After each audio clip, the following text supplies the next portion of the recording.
Je suis en train de faire un peu d'entretien plante et je me suis dit que j'allais filmer avec vous parce qu'il y a plein de trucs que j'ai envie de vous montrer. Je les montre en story Insta, mais autant faire une vidéo. Vous êtes nombreuses et nombreux à me demander, des fois vous êtes en jardinerie et vous trouvez des petites monstera parmi les monstera classiques qui présentent souvent des petites taches de variegation. Ça peut arriver. Donc pour l'expérience, moi j'avais acheté celle-ci, elle était toute verte et il y avait une tige où il y avait un peu de variegation sur une feuille. J'avais coupé la feuille que j'avais bouturée. La feuille de bouture n'est plus là, mais elle présentait juste une tache blanche comme ça à l'arrière de sa feuille, c'est tout. Et en fait depuis j'ai eu 3 feuilles. Donc sur la première, il y a eu quelques taches. Sur la deuxième, rien du tout, comme vous pouvez le voir. Et sur la troisième qui est sortie, encore quelques taches. Voilà. Donc ça c'est la petite expérience, je vous montrerai au fur et à mesure comment ça évolue. Je sais que là il y a une nouvelle feuille qui arrive. Voilà. Vous voyez j'ai celle-ci aussi qui est née à la maison, mais c'était un tronçon de ma Monstera variegata qui elle était très variegata. Donc je savais que ça allait, bon là l'abîmée c'est les plus vieilles feuilles. Voilà, ça peut sortir plus ou moins blanc. Mais celle-ci elle avait une bonne génétique donc j'avais de bons espoirs. Et là c'est les 2 dernières feuilles qui sont sorties. Donc vous voyez, c'est vraiment aléatoire. Hein. Ne perdez jamais espoir avec une Monstera variegata. Je sais pas si je vous l'ai déjà montré en vidéo, c'est mon Syngonium Strawberry Ice. Il est magnifique. Enfin, regardez cette feuille magnifique. En général, les feuilles, elles sortent comme ça. Et la particularité sur celui-ci, c'est qu'il fait des taches parfois comme ça, un peu blanches, crème, claires, de plusieurs couleurs magnifiques. Alors en plus, il a un bébé au pied, celui-là, vous voyez. Il me déroule une feuille là. Bon, il y a eu des trips, donc malheureusement, il y a eu des trips au mauvais moment. Donc, les feuilles sont un peu abîmées. Là, ça se voit pas. Ici, ça a eu du mal à se dérouler parce qu'il y avait des larves de trips sur la feuille. Et pareil pour la petite qui est plus bas. Mais regardez-moi les couleurs. Je profite de les entretenir et de les arroser pour celles qui ont besoin. Et j'en profite pour nettoyer les feuilles comme ça. Je les passe toutes feuille par feuille sous l'eau. C'est quand même vachement plus agréable quand vous pouvez voir vos plantes et qu'elles sont propres, qu'elles brillent quoi. J'étais en train de parler avec vous sur Instagram et je vous montrais mon fusil pétiole, mon philodendron fusil pétiole. J'étais en train de vous dire que je n'en voulais plus. J'essaie de m'en débarrasser, enfin je vais essayer normalement de m'en débarrasser. Puis finalement je me suis dit écoute, va sur Pinterest, tape son nom, regarde les photos, je suis sûre que tu vas en trouver des incroyables. Et ça va te donner la motivation de t'en occuper pour qu'il aille mieux et qu'il devienne magnifique. Et en fait, ça a fonctionné. J'ai plus du tout envie de m'en débarrasser. Donc j'ai celui-là en petit, mais j'ai aussi celui-là qui est beaucoup plus grand. En fait, c'est son bébé le petit. Et si vous voulez, j'ai un gros problème avec lui. Je l'aime pas. J'arrive pas à l'aimer. Et en plus, comme ils sont en terre cuite, ils s'assoiffent. Et du coup, je les arrose. Mais en général, voilà quoi. Je crois que c'est des carences. Il faut vraiment que je leur mette de l'engrais. Vous savez quoi? Je vais les arroser plus souvent. Je vais leur mettre de l'engrais. On va voir les prochaines feuilles. Et si elles sont belles, on garde. Je les ai enlevées. Il n'y a rien à en faire. Elles sont toutes pourrables. Le pire, c'est qu'ils n'ont pas eu de trips, eux. Je les ai traités quand même. Mais j'ai vu aucun trips dessus. C'est ça qui est chiant. Dans les plantes que j'ai pas très envie de garder, j'ai aussi mon Syngonium variegata. Vous savez, qui descend comme ça de mon frigo. Je voulais le garder. Hein, je l'adorais. Hein, mais... il me fait encore un du blanc de temps en temps, regardez dans les dernières feuilles. Il y a quand même du blanc. Mais il se déplume au niveau de la base. C'est-à-dire qu'à la base, j'ai perdu 1, 2, 3, 4 feuilles. Et du coup, ça fait une tige et une liane. Et ça me saoule. Et en plus, elle va même pas droite. Elle fait des formes bizarres. Mais il s'est dégarni, mais il s'est ramifié. Ça, c'est pas une nouvelle bouture que j'ai ajoutée au pot. C'est parti du pied de base, quoi, vous voyez. Donc je me dis, comme en plus c'est bien blanc, ça va finir par tomber et ça va un petit peu cacher ça. Je m'en suis lassée, disons que j'en suis déçue, je pense. Alors que j'en étais contente hein, quand j'ai vu tout ça. Voilà, il fait des nouvelles feuilles, elles sont grandes, elles sont belles, elles sont blanches. Celle-ci, je pense que... Vous voyez, c'est des piqûres, ça. Mais c'est bizarre, j'ai pas trouvé de trips. J'ai pas trouvé de trips, mais c'est vraiment des piqûres. Entre temps, je l'ai rempoté et tout. Je pense que c'est pour ça qu'il était en train de se dégarnir, si vous voulez. Donc du coup, normalement, ça devrait arrêter de se dégarnir. Donc je vais attendre, je vais lui laisser une chance. Je vais le laisser bien pousser là. Et si je vois que ça cache et que c'est joli, je vais le garder. On va lui donner une petite douche à lui. Poussiéreux, le pauvre. Dégueulasse même, si je puis dire. Regardez-moi ça. Mon Anthuria Moeki variegata que j'ai reçu de chez Plants. Ça, c'était sa dernière feuille. C'est pas si simple hein, de se rendre compte qu'il est variegata.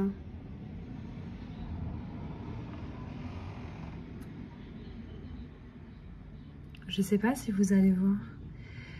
Je vais vous mettre des photos de ce à quoi c'est censé ressembler quand c'est plus grand. On la voit là, la nouvelle feuille qui arrive.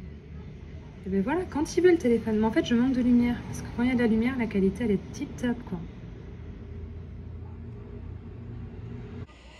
Alors malheureusement, je vais devoir bouturer mon Pink Splash. Ça me fait des feuilles, mais ressuchées incroyables. Parce que regardez, cette branche-là, elle est en train de casser. Voilà, avec le poids, elle est en train de casser. Et j'ai pas envie de la tutorer, j'ai envie de la laisser pendre. Et du coup, bah, je vais être obligée de la bouturer. Hein. Parce que là, ça va plus tenir longtemps. J'en peux plus. J'ai déjà ça comme bouture, comme petit pied. Ça me saoule. J'ai envie que tu pendes. Elle était trop fine, la tige. Quand c'est jeune comme ça et que c'est trop fin, évitez de les laisser pendre. Attendez que ce soit un peu plus robuste. Je vous dis souvent qu'on découvre des trucs en vidéo. Regardez ça. Bâtard. C'est pour ça que celui-là il va mal et qu'il y a plein de feuilles qui jaunissent, ça me saoule. Alors je crois qu'il n'y en a pas sur le petit. Je vais l'éloigner. Putain, celui-là il veut pas, décidément, allez, on va le retraiter. C'est un Nia Thrips, le Pink Splash, les thrips reviennent sans cesse dessus. Donc là je l'ai bien traité, j'ai même aspergé le terreau. Et en fait toutes les plantes que je vous montre, que je vais arroser et dont je m'occupe, bah, je vais passer un coup de produit dessus alors que je l'ai fait il n'y a pas longtemps, mais j'ai dû en oublier. D'habitude je fais vraiment toutes les plantes et là je fais un gros tri, je vais virer toutes les plantes que je veux plus. Je vais les laisser là sur ma table de salon, les plantes que je veux plus, ce sera un bon début. Il y en a qui vont vous dire ne réutilisez pas l'eau d'arrosage pour toutes vos plantes. Genre par exemple là, vous voyez, moi quand j'arrose une plante, je laisse l'eau s'écouler dans ma bassine, je récupère l'eau, j'arrose toutes les autres plantes avec, surtout quand il y a de l'engrais dedans, pour pas gaspiller l'engrais et pour pas gaspiller l'eau. Je récupère tout. Et le problème c'est que vous voyez là, le Syngonium qui a des thrips, je vais l'arroser, l'eau va passer dans le terreau. Et je vais peut-être récupérer des larves de thrips ou des œufs de thrips dans mon eau d'arrosage et je vais arroser les autres plantes. Et ça, c'est fatal. Mais je le fais quand même. Je le fais quand même, je récupère l'eau à chaque fois et j'arrêterai pas de le faire. Du coup, je suis la reine de la pyrétrie. Pause dans l'entretien des plantes. J'ai grave avancé depuis le dernier passage de vidéo où je découvre un thrips avec vous. Du coup, j'ai traité, j'ai tout fait. J'ai un peu perdu la foi pour filmer. Là, on va vite fait à Ikea. Parce que j'ai acheté un canapé d'occasion Ikea et la housse, même si on l'a bien lavé et qu'on l'a un peu rattrapée, elle est très usée. Donc on va essayer d'aller acheter une housse pour ce canapé là, sauf que nous on a l'ancienne version du canapé. Donc on croise les doigts pour que les nouvelles housses aillent dessus. On est le lendemain parce que j'ai une grosse flemme et en fait on a acheté une housse à Ikea pour le canapé, elle va très bien. Elle est très jolie, mais on n'a pas eu le choix sur la couleur. Bon, je suis contente de la couleur. Disons qu'elle était à 30 €. Je les avais vues à 30 €. Il y avait plusieurs variantes de couleurs. Et en fait, en arrivant là-bas, je me suis aperçue que chaque couleur avait un prix différent. Genre, moi, je voulais la gris foncée. Arrivée au magasin, je me suis aperçue que la grise foncée, elle était à 159 €. Celle-ci à 29 €. Une autre à 79 €. Enfin, vous voyez, en fonction de la couleur que vous prenez. Voilà. Mais il n'y avait qu'un modèle à 29 € et c'était celui-là. Bon, je suis contente, c'est joli quand même. Du coup, j'ai tout rangé et tout réorganisé mes plantes dans la pièce à plantes. Je vais vous montrer ça hyper rapidement pour pas que la vidéo dure 2 heures. Surtout que vous avez le droit à un tour de mes plantes là il y a quelques jours. Je vais peut-être vous en montrer 2-3 qui n'avaient pas dedans. Mais c'est tout quoi. Là, j'ai mis les plantes que je veux plus. Enfin, que j'aime moins pour faire de la place. Et j'ai quand même de la place sur mes étagères à plantes. Mais j'ai pas envie d'en acheter d'autres. Enfin, j'en ai une qui arrive cette semaine. Je vous la montrerai. Une tuerie, vous allez voir. J'ai acheté un philodendron Scandène. Vous savez, le classique, là, le basique vert. Je l'aime trop. Je l'aime trop. Il est tout simple, mais il a des feuilles énormes, celui-là. Elles sont hyper grosses. J'aime trop. J'ai craqué quand je l'ai vu. Voilà, je l'ai payé 12 €. Le classique, ça reste joli quand même dans la décoration. Puis bon, j'en ai pas beaucoup non plus dans mon salon des plantes, alors voilà quoi. Là, j'ai toujours mes boutures de Monstera variegata et voilà, j'ai tout réorganisé. Bon, ben, c'était déjà bien joli. Hein. J'ai nettoyé les feuilles de mes plantes et tout. J'ai l'impression d'avoir fait un peu de vide. Voilà. Là, j'ai fermé les volets parce que, évidemment, il y a du soleil qui tape sur mes Burmax variegata là, comme d'habitude. J'ai pas envie que les feuilles crament. D'ailleurs, il commence à me ressortir une feuille un peu jolie, après avoir sorti plein de feuilles vertes, donc je suis très contente. Voilà. J'adore cette plante. C'est joli le fait qu'elle ait des feuilles vertes aussi. Si elle avait que des feuilles tachetées, ce serait bien, mais ce qui la rend belle, c'est quand même la nuance des deux. Mon Scindapsus Dark Form, qui vit sa meilleure vie, et pourtant je l'ai rempoté. Hein. Bon, quand je l'ai eu, là, il avait été un peu mangé, là. Mais si j'enlève les 2 feuilles qui ont été mangées, ça va me faire une tige sans feuilles, ça va être moins beau. Mais ça reprend bien, les feuilles sont belles, je suis contente. Voilà. Je l'aime bien celui-là, il m'a l'air plus simple que le Moonlight, mais c'est juste que j'ai de la chance. Et ma magnifique Oya, trouvée à Jardiland Mérignac, qui est hyper longue, je l'ai accrochée avec un clou, qui devait fleurir quand je l'ai acheté, puis finalement, bah, les boutons sont en train de tomber. Il y en a peut-être 1 ou 2 qui vont sortir quand même, à voir. Mais bon, en même temps, je l'ai traité, manipulé, rempoté parce qu'il y a du cochenille, donc je m'attendais pas à un miracle. Hein. Ma taille constellation me sort sa nouvelle feuille. Je suis trop heureuse, je suis trop pressée qu'elle soit déroulée. Et d'un côté, j'ai trop peur. J'ai trop peur. Elle, quand elle m'aura sorti 2-3 feuilles, je serai sereine. Pour l'instant, je le suis pas encore. J'aimerais bien qu'elle me fasse des feuilles très tachetées comme ça, sans grande partie blanche. Celle-ci, la partie, elle est trop blanche. Je sais qu'elle va brunir à un moment, tu vois. Moi, j'aime bien les feuilles comme ça. On verra. J'espère qu'elle sera pas trop blanche. Elle ne bouge pas. Depuis que je l'ai reçue, elle est à sa place, derrière, ici. Et alors, mon Fried Deck me ressort 2 nouvelles feuilles d'un coup. Une là et une là. Ça va faire 13 feuilles. Faut pas être superstitieux. Mes avocats, ça fonctionne. Celui-là, il a un peu plus de mal et il pue du cul un peu quand même. Je vais le garder, mais pour l'instant, ça va. Puis écoutez, voilà. Ici, c'est vraiment les plantes que j'aime vraiment beaucoup, que je mets en général. Les 2 petites alocasias, je les mets de l'autre côté pour qu'elles aient plus de lumière, mais là, elles sont là, parce que je les aime beaucoup. Mes anthuriums, j'ai essayé de les rassembler un peu ici. Là, j'ai mis ces Oyas là, parce que la Oya qui est là avait des cochenilles, donc j'ai pas envie que mes 2 grosses Oyas qui sont là en chope. Mon Syngonium, Mota de Morito, je sais plus quoi faire. Là, j'ai mis mon José Buono. Toutes mes boutures de Syngonium variegata qui sont là en arrière-plan, il y en a 50 000. Ici, j'ai essayé de rassembler tous mes Syngoniums ensemble, toutes les sortes que j'ai. Voilà. Ça, c'est un petit nouveau, c'est le, vous savez, celui qui a les feuilles vertes en dessus et pourpre en dessous. C'est une bouture, hein. J'espère que ça va marcher. Il y a une nouvelle feuille un peu abîmée, mais bon, pour l'instant, ça a l'air de fonctionner. Je l'avais pas, c'est quand même un classique.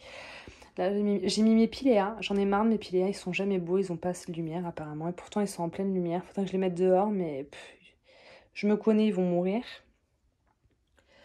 Et ma foi, mes beaux Syngonium Green Splash sont là. Et mon King Tricking qui est là. Parce qu'il a eu des trips. Ils ont eu des trips. Alors, je me méfie. Je les laisse un petit peu à l'écart des autres, quand même. Et là, ma petite bouture de Monstera qui m'a l'air d'être une Auréa me sort une nouvelle feuille. Je vous montrerai ça sur Instagram. Voilà, j'ai mis mon Brésil là, mon grand Brésil ici. J'en avais marre d'avoir trop de plantes dans le salon. Ma Regal Shield, depuis qu'elle m'a sorti sa feuille toute capoute, ça a l'air d'aller, mais j'ai des doutes. Faudrait que je la rempote celle-là. Ou que je la mette en pont. Mais ça ferait beaucoup de pont quand même. Voilà, grosso modo, toute ma collection de plantes. Oh, mon bébé n'a pas envie de dormir. Ce fut bref comme vidéo. Hein. Celle-ci, elle bouge jamais les chaînes de cœur. C'est une grosse corvée de les arroser. Ah, et aussi, j'ai vu qu'il y avait eu des trips dans mon Gloriosum, vous savez, qui était censé mourir. La feuille, elle était un peu esquintée. Et en fait, j'ai confirmation qu'il y a eu des trips parce que la nouvelle, même si elle n'est pas trop esquintée, elle a des piqûres, vous voyez. Mais bon, il est en eau, il n'y a plus rien, j'attends de voir. J'espère que la troisième qui sortira sera belle. Puis ma variegata qui me sort toujours d'aussi belles racines. J'ai donné la base, la plante mère qui était là, je l'ai donnée à ma maman. On l'a mise chez elle, on va voir comment ça se déroule. Voilà, pour la petite vidéo du moment. Ah, et la petite graine de l'Anthurium Silver Blush de Laura, qu'elle m'a offert quand j'ai commandé ma taille. Voilà. Moi qui suis nulle avec la Svein, j'essaye de pas trop l'humidifier, mais de la garder quand même humide, et ça a l'air de fonctionner. J'ai plein de petites feuilles. Espérons que ça dure. Et ma bouture de watermelon, je l'ai pas cette plante, vous savez, je la voulais. Et elle me fait v'là les racines. J'avais réussi à avoir une feuille qui me fait v'là les racines, mais qui me fait pas de petit bébé, donc je pense que ça va rester une feuille, à mon avis. Écoutez, de toute façon, ça me coûte rien, je la laisse là, elle me prend pas de place, on verra hein, dans le temps. Mais j'aimerais bien qu'elle me fasse un bébé quand même, celle-là, avant qu'il fasse trop froid, tu vois. Elle est belle cette plante, Peperomia, la watermelon, j'aime trop. Plante pastèque, trop belle. Je vous ai fait cette petite vidéo parce que j'ai de la belle famille qui arrive là pendant une semaine. Du coup, je vais être moins présente. Je sais pas si j'aurai le temps de faire une vidéo. Je suis même sûre que non. On verra. Je pense que j'aurai la flemme. Je vais profiter. Je les vois pas souvent. Et puis, je vous dis du coup à la semaine prochaine. Voilà.